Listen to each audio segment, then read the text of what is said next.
جو خبریں چل رہی ہیں جس طرح کہ اسرائیل کے اندر کا جو دورہ کیا ہے ان کے وفد نے، پلس اس کے کوئی 295 کے حوالے سے بھی خبریں گردش کر رہی ہیں کہ شاید اس قانون کے اندر بھی رد و بدل کے حوالے سے کر رہے ہیں۔ تمہارے اوپر ایک سنگل FIR ہوئی ہے اور تم خود جا کے اقوام متحدہ کو کہہ رہے ہو کہ آؤ اور ہمارے ملک کے قانون میں مداخلت کرو۔ علامہ صاحب، میرا آپ سے یہ سوال ہے کہ 295 قانون کے حوالے سے جو ترمیم کی جا رہی ہے، بار بار کوشش کی جاتی ہے، آپ اس حوالے سے کیا کہیں گے؟ کیا کوئی واضح پیغام نہیں دیا جا سکتا تاکہ یہ کوشش ناکام ہو؟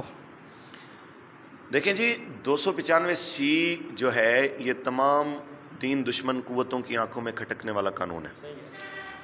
قادیانی اور قادیانی نواز جتنے بھی ہیں ان سب کو اس قانون سے بہت تکلیف ہے، اور اگر آپ یہ کہیں کہ وہ کسی ایک جماعت میں ہے تو یہ غلط فہمی ہوگی آپ کی۔ وہ نون لیگ کے اندر بھی، وہ PTI کے اندر بھی موجود ہیں۔ کہ ابھی وہ شیریں مزاری نے ریسنٹلی جو ہے جس وقت ان کے اوپر ایک پرچہ ہوا تھا مسجد نبوی میں جو نعرے بازی ہوئی تھی اس کے خلاف،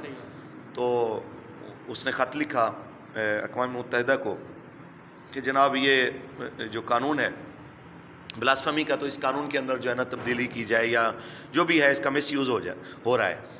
تو پہلی بات تو یہ ہے کہ یہ منافق ٹولہ ہے کہ تمہارے اوپر ایک سنگل FIR ہوئی ہے اور تم خود جا کے اقوام متحدہ کو کہہ رہے ہو کہ آؤ اور ہمارے ملک کے قانون میں مداخلت کرو۔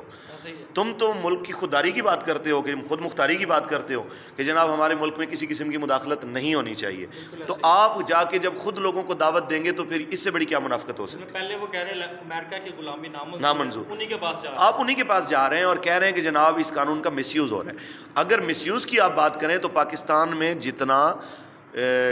یہ جو دہشت گردی کا قانون ہے جسے ATA کہا جاتا ہے، جتنا اس کا مس یوز ہے اتنا پوری دنیا میں کسی قانون کا نہیں ہے۔ تو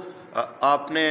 اگر کسی کو یقین نہ ہو تو وہ تحریک لبیک میں ہونے والی جو 1000 سے زیادہ FIR ہیں آپ ان کو اٹھا کے دیکھ لیجئے، آپ کو اندازہ ہو جائے گا کہ جو جلسے میں آیا ہے وہ بھی دہشت گرد ہے، جس نے لبیک کا نعرہ لگایا ہے وہ بھی دہشت گرد ہے۔ تو ہم نے تو نہیں کہا کسی کو کہ بھئی آئیے اور ہمارے ملک میں مداخلت کیجئے اور ہمارے قوانین کو تبدیل کیجئے، کہ ہمارا اندرونی معاملہ ہے، ہم اس معاملے میں کسی غیر کو مداخلت کی جو ہے وہ اجازت نہیں دے سکتے۔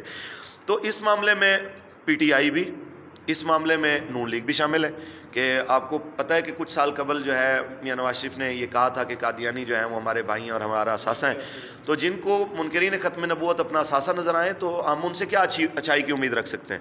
اس سے اگلی بات کریں اگر ہم پیپل پارٹی کی تو ان کی صورتحال یہ ہے کہ ذوالفقار علی بھٹو کہ جن کو باقاعدہ طور پہ یہ کہا جائے، دیکھیں کسی بھی سیاسی لیڈر کا کوئی اچھا کام ہو تو اس کو سراہنا چاہیے، کہ ان کے دور حکومت میں قادیانیوں کو کافر قرار دیا گیا۔ چاہیے تو یہ تھا کہ پیپلز پارٹی جو ہے وہ اس کا کریڈٹ لیتی، لیکن اس کا نواسہ بھی اس کا کریڈٹ لینے کو تیار نہیں ہے، اور اس کا داماد بھی جو ہے وہ اس کا کریڈٹ لینے کو تیار نہیں ہے، اور اس کی جماعت بھی جو ہے وہ اعلانیہ طور پہ اس پہ 7 ستمبر ابھی آئے گا، آپ دیکھ لیجئے گا کہ کون ان میں سے جو ہے اس کی بات کرنے کو تیار ہے۔ کوئی بھی نہیں ہے تیار۔ تو ختم نبوت کے معاملے میں، ناموس رسالت کے معاملے میں 15ویں صدی میں اگر آپ کو نظر آئے ہیں کوئی اس معاملے میں آواز بلند کرتے تو وہی مذہبی جماعتیں ہیں، اور آج ان تمام مذہبی جماعتوں کی سب سے بڑی نمائندہ مذہبی اور سیاسی جماعت اگر کوئی ہے تو وہ تحریک لبیک یا رسول اللہ ہے۔ ہمارے ہوتے ہوئے جب تک ہم میں سے کوئی ایک بھی زندہ ہے، نہ تو 295 کے خلاف کوئی اقدام جو ہے وہ کامیاب ہو سکتا ہے، اور نہ ہی امتناع قادیانیت آرڈیننس کے خلاف جو ہے وہ کوئی کارروائی ہے جو وہ کامیاب ہونے دیں گے انشاءاللہ۔ یہ ان کی غلط فہمی ہے، ان کو لگ پتہ جائے گا اگر کوئی ایسی بات ہے تو ہم انہیں واضح طور پہ بتا چکے ہیں کہ امیر محترم نے جو بات کی ہے اس تھوڑی بات کو بہت سمجھا جائے، عقل مند کے لیے اشارہ کافی ہوتا ہے۔ اچھا، موجودہ جو حکومت ہے PDM کی حکومت ہے، کیا آپ اس کو ٹھیک دیکھتے ہیں کہ یہ کام ٹھیک کر رہی ہے؟ کیا ان میں بھی بہت ساری غلطیاں کوتاہیاں جو خان صاحب کر چکے ہیں؟ دیکھیں جی، پہلی چیز میں اتنا کہنا چاہتا ہوں کہ ابھی جو خبریں چل رہی ہیں جس طرح کہ اسرائیل کے اندر کا جو دورہ کیا ہے ان کے وفد نے، پلس اس کے کوئی 295 کے حوالے سے بھی خبریں گردش کر رہی ہیں کہ شاید اس قانون کے اندر بھی رد و بدل کے حوالے سے کر رہے ہیں۔ اگر یہ واقعتاً ایسا کر رہے ہیں تو ان سے بڑا نالائق بندہ کوئی نہیں، اور اگر یہ کریں گے تو یہ سمجھ لیں کہ یہ ان کی غلط فہمی ہے، عمران بیچارہ تو کچھ تھا نہیں، یا یہ سمجھ رہے ہیں کہ شاید عمران کی طرح باقی سارے جو ہیں وہ شیلنگ شلنگ دیکھ کے چلے جائیں گے۔ ان کو نشان عبرت بنا دیا جائے گا۔ یہ ملت اسلامیہ کا جو یہ ملک ہے پاکستان، یہ رسول اللہ کے نام پہ بنا ہے۔ یہاں PDM نے مہنگائی کے نام کے اوپر آپ کو پتہ ہے کہ اس قوم کو مہینوں نہیں سالوں بلایا، یہ نہیں آئی. لیکن جس وقت رسول اللہ کی ناموس کے معاملے میں نکلنے کی ضرورت پڑی تو لاہور سے وزیر آباد ننگے پیروں وہ غریب بھی نکلا ہے کہ جو بیچارے جس کے گھر میں کھانے کو کچھ نہیں تھا وہ بھی نکل آیا. یہ قوم ہر چیز برداشت کر سکتی ہے, رسول اللہ کی ناموس کے اوپر سودے بازی نہیں برداشت کر سکتی. انہیں سوچنا چاہیے, اور ہم یہی کہیں گے کہ اگر اللہ نے تمہیں اقتدار دیا ہے تو کوشش کرو کہ سب سے پہلے اس کی معیشت کو ٹھیک کرو, اور معیشت ٹھیک ویسے ہوگی کہ آپ سود سے نجات حاصل کرو. اور اس سے اگلی بات یہ ہے کہ پاکستان جس مقصد کے لیے بنا تھا, اگر بانی پاکستان نے اسرائیل کو تسلیم نہیں کیا تو پھر آپ کو تو یہ بات کرتے ہوئے بھی شرم آنی چاہیے کہ آپ کیسی باتیں کر رہے ہیں. بھارتی انتہا پسند جماعت بی جے پی, ان کی ایک رکن ہے نپور شرما, انہوں نے کل ایک انٹرویو میں